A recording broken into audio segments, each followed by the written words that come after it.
Can you find anything that needs to be destroyed? What is the self-centre? Isn't it me or I? What is me or I? Isn't it a thought, a word we've acquired or learned? But it's not just the bare thought. We've added to that I thought to make it seemingly substantial and solid other thoughts like, I'm Bob, I'm Australian, I'm this, I'm that and the other. I've had these bad events happen to me, recalled from memory and added onto that I thought. And we've got a mental picture. We built a mental picture or image of what we believe ourselves to be, all conceptual and all a dead image, we must add, because it's always based on past events and experiences. And everything becomes relative to that image. It's always related to that. That's the reference point. We relate it to a mental image. I don't like this, how do I know? Well, I've had that experience before, and it wasn't liked, it was a bad experience, so I like this because it's good, you know. Constantly related to a dead image.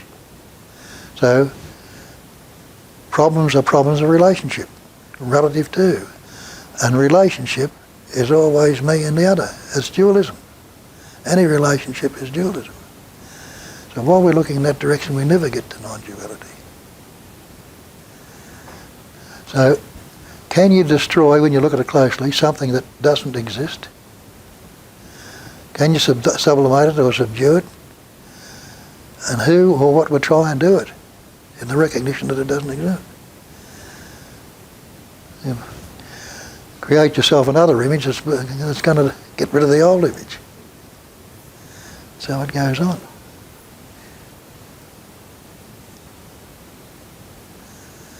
We've got nothing to relate to. What's happened to the pseudo-subject?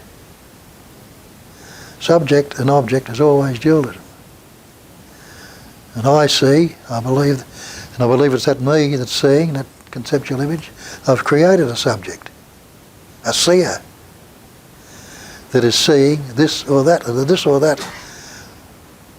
That's the seeing is that I'm seeing are concepts also.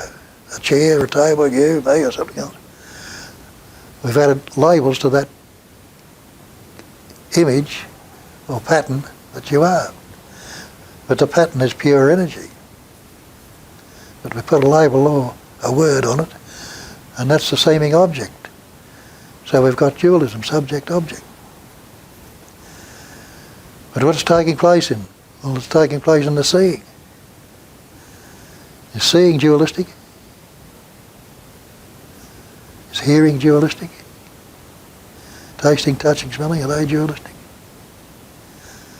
Only when they're seemingly divided into a seer, a taster, a toucher, a smeller, subject and object, they're divided by concepts, they're seemingly dualistically. But there can't be a seer, a subject, that's not seeing.